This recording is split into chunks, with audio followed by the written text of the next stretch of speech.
అందరికి నమస్కారం. శుభ సాయంత్రం. దాదాపుగా జిఎస్టీ వచ్చి ఇప్పటికి 9 సంవత్సరాలు పూర్తవుతున్నది. అయినప్పటికీ ఆఫీసర్ల ప్రవర్తనలో ఎటువంటి మార్పు ఉండడం లేదు. అందరు కాదు, కొంతమంది ఆఫీసర్ల ప్రవర్తనలో ఎటువంటి మార్పు ఉండడం లేదు.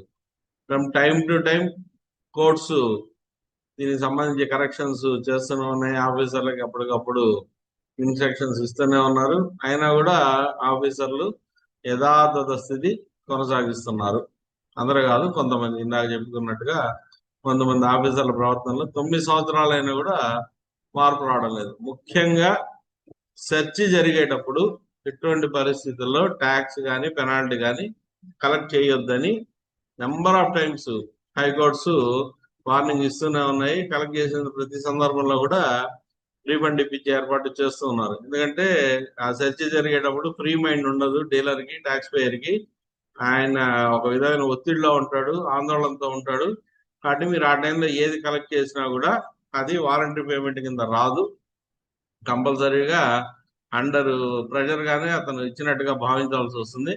కాబట్టి కనీసం సెర్చ్ పూర్తయిన తర్వాత 1 డే గ్యాప్ ఇచ్చి ఏ వారంటీ పేమెంట్ అయినా కలెక్ట్ చేయండి అని చెప్పి కోర్టులు పదే పదే చెప్తున్నప్పటికి కూడా ఆఫీసర్లు యథాతథ స్థితి కొనసాగిస్తూ సెర్చ్ టైంలోనే మరి మిడ్ నైట్ అర్ధరాత్రి 12 గంటలకి 2 గంటల మధ్యలో ఈ ట్యాక్సులు డీలర్ నొప్పించుకొని కలెక్ట్ చేయడం జరుగుతుంది.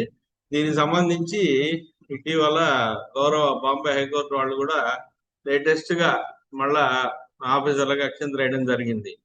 వీళ్ళు ఏం చెప్తున్నారంటే modern traders versus joint commissioner central GST, ఈ కేసులో మళ్ళా నవంబర్ 1, 2 తేదీల్లో, అంటే నవంబర్ 1 నుంచి 2 అర్ధరాత్రి 12 గంటల 46 నిమిషాలకి, అర్ధరాత్రి 12 గంటల 46 కంటే 12 దాటిన తర్వాత డేట్ మారింది. నవంబర్ 1 నుంచి నవంబర్ 2లో పడ్డాము. ఈ టైంలో అసెసీ దగ్గర అంటే మిడ్ నైట్ అస్సీ దగ్గర 16 లక్షలు ట్యాక్స్ ఈక్వల్ పెనాల్టీ వసూలు చేయడం జరిగింది. ఇతను ఇచ్చిన తర్వాత అసెసీ కొంత ధైర్యం చేసి హైకోర్టు వారిని ఆశ్రయించడం జరిగిన విషయాలన్నీ హైకోర్టు ముందు పెట్టిన తర్వాత హైకోర్టు వాళ్ళు ఇవన్నీ కన్సిడర్ చేస్తూ మీరు ఎటువంటి పరిస్థితుల్లో మిడ్ నైట్ ట్యాక్సులు కలెక్ట్ చేయడానికి లేదు, సర్చ్ టైంలో కలెక్ట్ చేయడానికి లేదు. మీరు ఉదయం నుంచి సాయంత్రం దాకా నెమ్మదిగా డీలర్ని లొంగ తీసుకొని అర్ధరాత్రి ఇట్లాంటివన్నీ చేస్తున్నారు. ఇది కరెక్ట్ కాదు. కలెక్ట్ చేసిన అమౌంట్ని ఖచ్చితంగా మీరు రీఫండ్ ఇవ్వాలని చెప్పి జడ్జిమెంట్ ఇవ్వడం జరిగింది. కాబట్టి దయచేసి ఆఫీసర్లు కూడా గమనించాలి. చాలా జడ్జిమెంట్స్ ఉన్నాయి. ఇది లేటెస్ట్ జడ్జిమెంట్ మొన్న 6/3/2026లో వచ్చింది గౌరవ బాంబే హైకోర్టు నుంచి.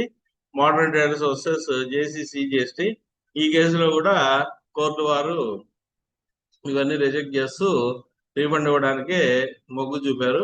కాబట్టి ఈ పరిస్థితిలో మీకు కానీ మీ క్లయింట్స్ కానీ స్వయంగా కానీ మీకు ఈ సిచ్యువేషన్ కానీ ఎదురైతే ఎటువంటి పరిస్థితుల్లో సెర్చ్ టైంలో దయచేసి పేమెంట్ చేయొద్దు. అది వాలంటరీ పేమెంట్ గా మనం భావించినప్పటికీ కూడా కోర్టు వారు దాన్ని వాలంటరీ పేమెంట్ గా తీసుకోవడం లేదు. ఇది అండర్ ప్రెషర్ గానే ఇచ్చినట్టుగా భావిస్తున్నారు. కాబట్టి ఆఫీసర్లు దయచేసి కలెక్ట్ చేయొద్దు. డీలర్లు కూడా దయచేసి చెక్కులు ఇచ్చేదానికి ముందుకు రావద్దు. ఎప్పుడైనా సరే సెర్చ్ కంప్లీట్ అయిన తర్వాత 1 డే 24 అవర్స్ ఫ్రీ మైండ్ అయిన తర్వాత మాత్రమే ఏదైనా పేమెంట్ చేయదలుచుకుంటే చేయండి, కానీ కలెక్ట్ చేయండి. కానీ సెర్చ్ టైంలో మాత్రం ఎటువంటి పనులు చేయొద్దని చెప్పి మరీ జడ్జిమెంట్ ద్వారా మనకు తెలుస్తున్నది.